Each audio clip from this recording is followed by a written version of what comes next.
मुर्दाबाद अपना मुद्दा, और लगातार जो सरकार काम कर रही है उस पर हम उसे ही वोट करेंगे। सबसे ज़्यादा क्या यूज़ क्या हो रहा है, आपके पास लाठियाँ बरसा दी जाएंगी, ठीक है, आपसे आप सवाल का 2 करोगे, आप उससे ज़्यादा आप 50 2-3 केस ठोक दिए जाएंगे, ठीक है, क्योंकि आप उस मुद्दे की बात नहीं कर रहे जो होना चाहिए। की लिस्ट एक ऐसी है जो ऐसे बहुत से सेलिब्रिटीज़ रहे हैं जो जनता के बीच नहीं रह पाए, लेकिन अपवाद हर जगह मौजूद होते हैं। योगी आदित्यनाथ जी कहीं ना कहीं युवाओं को भी, पिछड़ों को भी, दलितों को भी और सर्व सम्मान के लिए सोचते हैं, सर्व जाति के लिए सोचते हैं, सर्व धर्मों के लिए सोचते हैं। रोजगार प्रदान किया जा रहा है भाजपा सरकार के द्वारा, और ऐसा कोई मुद्दा नहीं है जिसपे भाजपा सरकार विचारधीन ना हो, मतलब सोच ना रही हो। सभी मुद्दों पे अच्छी तरह से काम हो रहा है। हम तो पूर्ण तरह से सहमत हैं भाजपा सरकार से।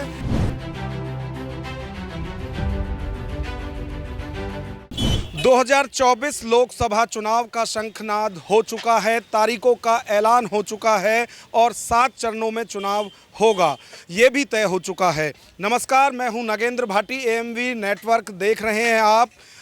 भौकाल में आपका स्वागत है।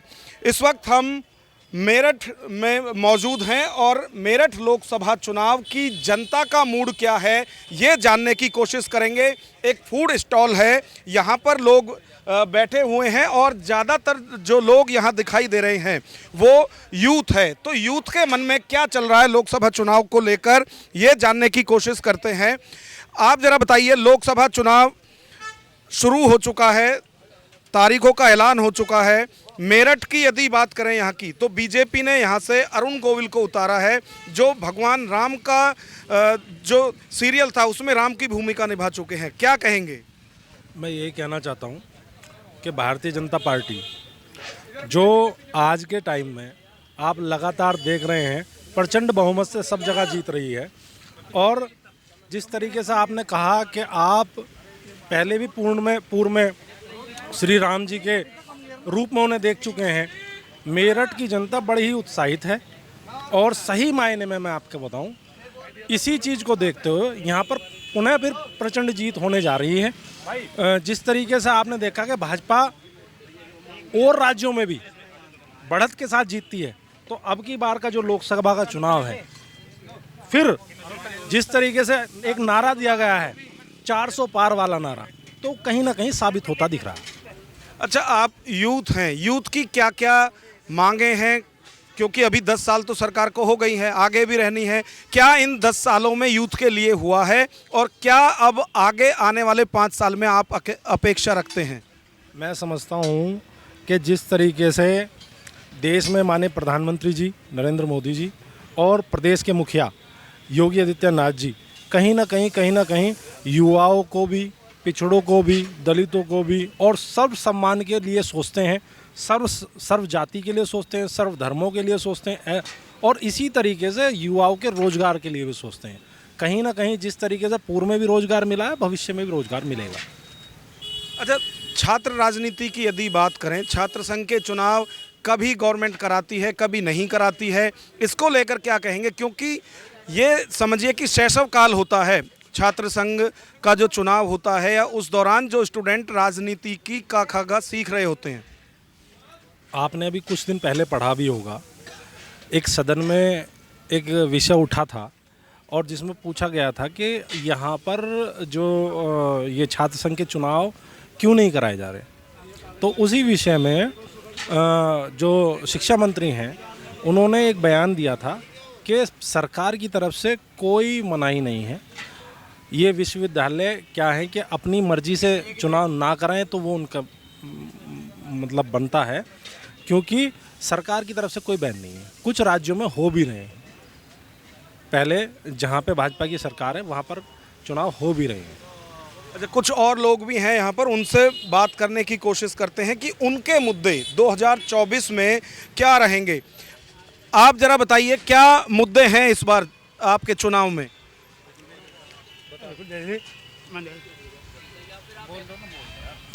देखो, सभी लोगों को अपना प्रतिनिधि चुनने का हक है, और पहली बार ऐसा हुआ है कि अरुण गोविल जी भाजपा के जो प्रत्याशी हैं वो अपने जन्मभूमि पे, उनका जन्म स्थान है मेरठ, और जन्म स्थान पर वो अपने चुनाव लड़ने आए हैं। उनका बड़ा मन था कि वो एक बार लोकसभा जाएं और जहाँ वो पैदा हुए, जहाँ वो पढ़े।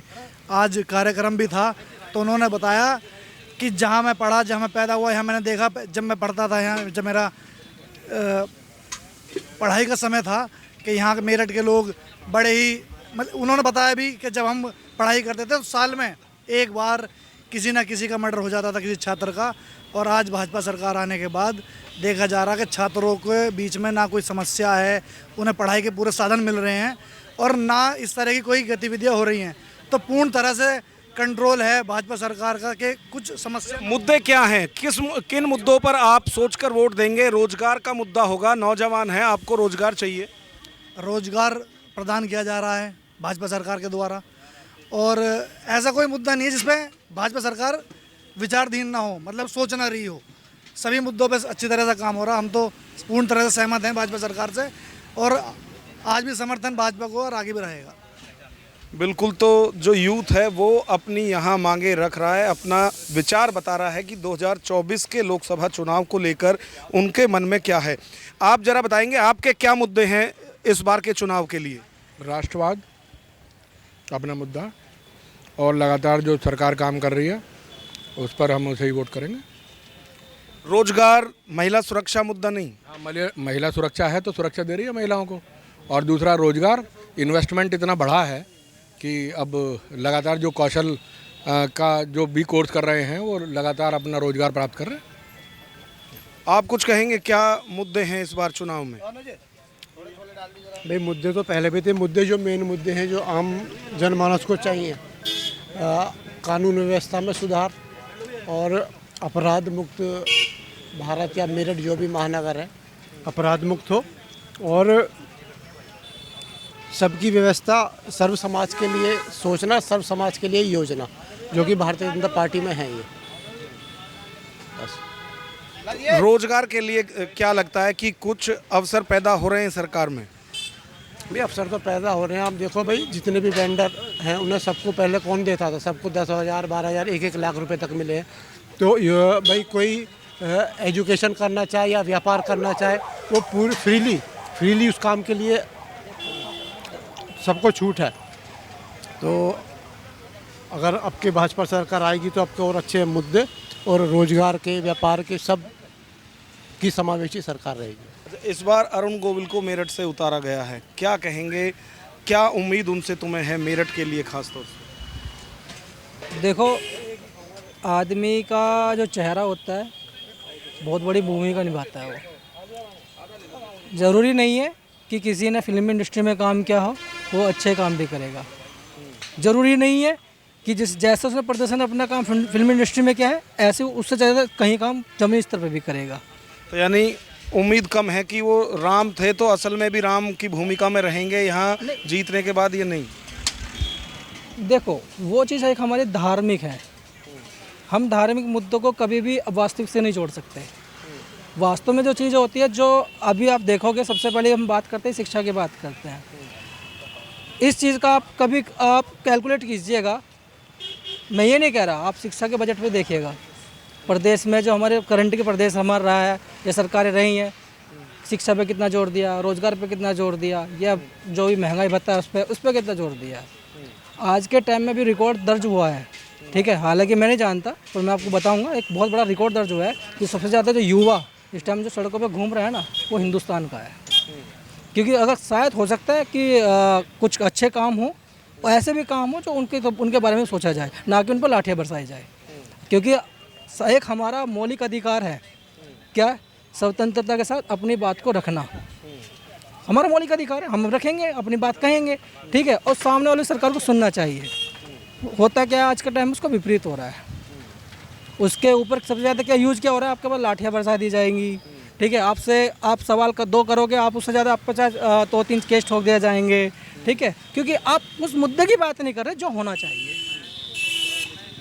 आप यूथ हैं, आपको अच्छी शिक्षा चाहिए, अच्छा रोजगार चाहिए, ये मुद्दा इस बार है चुनाव में या नहीं? होना चाहिए मेरे हिसाब से। मैं ये कह रहा इस चुनाव में नहीं, एवरी चुनाव में होना चाहिए। हर चुनाव में होना चाहिए, चाहे वो आपका ग्राम पंचायत का चुनाव हो या चाहे आपका लोकसभा का चुनाव हो। चुनाव के अंदर अगर हम कोई कैंडिडेट चुनते हैं तो ऐसा कैंडिडेट जरूर रखें जो हमारी बात का भी समर्थन रखे, करे, हमारी बात रखे। देखो हम क्या करते हैं, एक जनता है, ये जो जनता अपना प्रतिनिधि चुनती है किसी एक आदमी के लिए। उसने क्या करा, हमने कोई भी एक अपना बंदा हमने ऊपर बॉडी का हायर बॉडी पे बैठा दिया, लेकिन हमने क्यों बैठाया? ताकि वो हमारी समस्याओं का समाधान करे। तो उम्मीद है कि अरुण गोविल यदि जीतते हैं तो वो समाधान करेंगे। देखो सर, नया चेहरे हैं और नए चेहरे से जब कहते हैं ना, प्रधानमंत्री मोदी जी का जब जिस टाइम शुरू में लॉन्च किए गए थे प्रधानमंत्री पद के लिए, तो बहुत उम्मीद थी उनसे भी। उन्होंने काफ़ी हद तक काम भी किए, अच्छे काम भी किए, ऐसी बात नहीं। तो आप इनसे भी काफ़ी उम्मीद है कि ये अच्छे काम करें कुछ मेरठ के लिए। बिल्कुल, अरुण गोविल यहाँ से प्रत्याशी हैं बीजेपी के, कह रहे हैं कि उनसे भी उम्मीद है। तो लगातार जो लोग हैं वो अपनी बातें यहाँ पर रख रहे हैं, मुद्दे अपने बता रहे हैं कि इस बार के लोकसभा चुनाव में उनके मुद्दे क्या रहे होंगे। कुछ लोग हैं जिनको अच्छी शिक्षा और रोजगार बड़ा मुद्दा है और वो चाहते हैं कि चाहे यहाँ से जो भी सांसद बने वो संसद में उनके इन मुद्दों को उठाए। आप जरा बताइए, आपके क्या मुद्दे हैं लोकसभा चुनाव में? बिल्कुल हमारे मुद्दे जो होंगे वो रोज़गार को लेकर के भी होंगे, लेकिन रोज़गार घटा नहीं है, रोज़गार बढ़ा है। क्योंकि आपने देखा होगा जगह जगह इंफ्रास्ट्रक्चर चेंज हुआ है, जगह जगह रोडें बनी हैं, उनके आने से वहाँ पर आईटी वगैरह के चीज़ें डेवलप हुई हैं, तो उनसे भी रोज़गार बढ़े हैं। अब कहीं रोड बन रही है तो वहाँ पर इन्वेस्टर्स भी आ रहे हैं, इन्वेस्टर्स आ रहे हैं तो वहाँ पर अपने आप रोज़गार उत्पन्न हो रहा है। तो मैं तो यही बताना चाहूँगा कि रोज़गार बढ़ रहा है ना। शिक्षा की बात रही तो शिक्षा के लिए तो हमें ज़रूरी है हम खुद जागरूक हों। आप बहुत से लोग बोल रहे हैं कि जो है हम ग्रेजुएट हैं बट हमें जो है जॉब नहीं मिल रही, लेकिन उन ग्रेजुएट को शायद ग्रेजुएशन की स्पेलिंग अगर हम पूछें तो शायद सही से ना वो बता पाए। तो उसके लिए हमारी एजुकेशन नीति जो है उसमें गड़बड़ है, एजुकेशन में सुधार होना चाहिए, आपकी मांग है? बिल्कुल होना चाहिए, एजुकेशन का स्तर बढ़ाया जाना चाहिए और जो बेवजह डिग्रियां बांट रहे हैं उन लोगों पर अंकुश लगना चाहिए। लेकिन देखा तो ये जा रहा है कि जितनी भी प्राइवेट यूनिवर्सिटी हैं और ज़्यादा बढ़ाई जा रही हैं, प्राइवेट स्कूल ज़्यादा खुल रहे हैं, कॉलेज ज़्यादा खुल रहे हैं, तो इन पर बैन लगना चाहिए या फिर जो टीचर्स हैं उनकी भी क्वालिटी होनी चाहिए कि वो कम से कम वो तो वेल एजुकेटेड हों। बिल्कुल, टीचर्स की क्वालिटी भी ज़रूरी है और जो नए संस्थान खुल रहे हैं उनकी भी गुणवत्ता की जांच होनी ज़रूरी है। और एजुकेशन के लिए यूनिवर्सिटीज़ जो खोली जा रही हैं वो एजुकेशन का स्तर बढ़ाने के लिए खोली जा रही है। अब उसका दुरुपयोग अगर कोई कर रहा है तो उस पर अंकुश लगना चाहिए। अब यूनिवर्सिटीज़ केवल इसीलिए तो खोली नहीं जा रही कि वहाँ पर डिग्रियाँ बांटी जाएँ, वो तो इसलिए खोली जा रही हैं कि शिक्षा और सस्ती हो और शिक्षा और जगह जगह पहुँचे। यूनिवर्सिटी खोलने का रीज़न तो ये है, लेकिन उस विज़न का उन्होंने अपना नेगेटिव चीज़ें निकाल ली हैं तो उस पर अंकुश लगना चाहिए। सवाल ये नहीं है कि डिग्रियां बांटी जा रही हैं, अब तो डिग्रियां बेची जा रही हैं। आप देखिए प्राइवेट कॉलेजों में एक डोनेशन ले लेके छोटे छोटे कोर्स भी कराए जा रहे हैं, तो इन पर क्या बैन लगना चाहिए या किस तरह की व्यवस्था सरकार करे? बिल्कुल, जो इस तरह के काम कर रहे हैं उन पर 100% बैन लगना चाहिए और जो इस तरह से डिग्रियां बेच रहे हैं उन्हें तो आजीवन कारावास होने चाहिए। और जैसे ये भी बात है जो डिग्री जिसे नई नई यूनिवर्सिटीज़ की मान्यता दी जा रही हैं तो उनकी भी पहले गुणवत्ता की जांच हो, है ना, उनकी लॉयल्टी भी देखी जाए कि उनका पुराना जो वो है अपना चरित्र कैसा रहा है। ऐसे नहीं कि अगर पैसा फेंका और उसे बना, वो नहीं होना चाहिए। उनके चरित्र का पूरा सर्टिफिकेट होना चाहिए, कैरेक्टर सर्टिफिकेट आपके पास होना चाहिए, तब आपको वो चीज़ें उन्हें देनी चाहिए कि भाई वो शिक्षा के क्षेत्र में काम करने योग्य व्यक्ति है भी या नहीं। बिल्कुल, जो यहाँ यूथ है उनकी ये बहुत बड़ी और अच्छी मांग है कि सिर्फ डिग्रियां बंटनी नहीं चाहिए बल्कि जो लोग पढ़ रहे हैं उनमें गुणवत्ता होनी चाहिए, जिससे कि वो अपनी शिक्षा के आधार पर रोजगार ना भी मिले तो रोजगार पैदा कर सके। तो लगातार मांग उठा रहे हैं। आप जरा बताइए, अभी जो चुनाव है यहाँ से अरुण गोविल को उतारा गया है, लोग खुश हो रहे हैं कि राम आ गए हैं मेरठ में, आपकी क्या प्रतिक्रिया? देखिए, ऐसा है कि जैसे अरुण गोविल जी को प्रचारित किया जा रहा है कि वो एक बाहरी प्रत्याशी हैं। ये सही है कि वो अभी यहाँ निवास नहीं कर रहे, लेकिन उनकी जन्मभूमि मेरठ ही है। ऐसा आप यहाँ पे आप लोगों को पता भी चल चुका होगा, पत्रकार बंधुओं से वार्ता भी हुई है। कर्मभूमि वो इसे अपनी बनाने वाले हैं और ये हमें मानसिकता नहीं बननी चाहिए कि वो बाहर का जो प्रत्याशी है वो ये अच्छा काम नहीं कर सकता। आदरणीय मोदी जी भी बनारस के लिए बाहरी प्रत्याशी थे, स्मृति ईरानी जी भी अमेठी के लिए बाहरी प्रत्याशी थी, लेकिन उन्होंने जो वहाँ विकास के काम करे हैं वो वहाँ 20-20 साल के जो प्रत्याशी थे वो भी नहीं कर पाए। ये भी हम लोगों ने देखा है।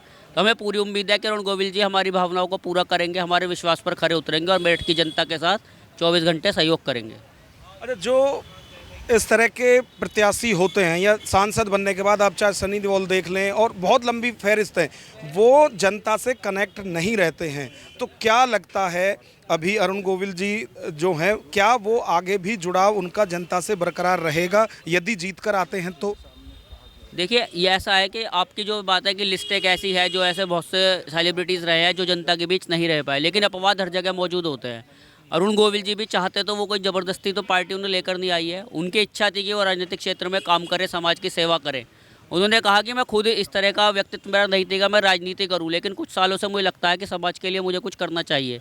और जब मेरे मन में ये विचार आया तो मैंने ये ठाना कि मेरठ जो कि मेरी जन्मभूमि है, मैं इसे अपनी कर्मभूमि बनाऊंगा और इसके लिए यहाँ पर सेवा करूँगा, और इसीलिए वो यहाँ पर आए हैं। अगर हम अच्छा सोचेंगे तो अच्छा ही होगा। तो हमें तो पूरी उम्मीद है कि वो हमारी भावनाओं को पूरा करेंगे और हमारे विश्वास पर खरे उतरेंगे। बिल्कुल, तो ये है मेरठ का यूथ जिन्होंने अपनी अपनी बातें रखी हैं कि जो इस बार सांसद बने उससे उन्हें क्या क्या चाहिए। कुछ लोग रोजगार की बात कर रहे हैं, कुछ लोग गुणवत्ता वाली एजुकेशन की बात कर रहे हैं, शिक्षा की बात कर रहे हैं, जबकि कुछ लोगों को उम्मीद है कि जैसा 10 साल लगातार मोदी सरकार काम कर रही है तो जो यहाँ से सांसद चुनकर जाएगा वो भी सहयोग आगे जो विकास है ना सिर्फ मेरठ के बल्कि जो यहाँ का यूथ है उनको रोजगार दिलाने में भी अहम भूमिका निभाएगा। कैमरामैन मान सिंह यादव के साथ नगेंद्र भाटी, AMV नेटवर्क, मेरठ।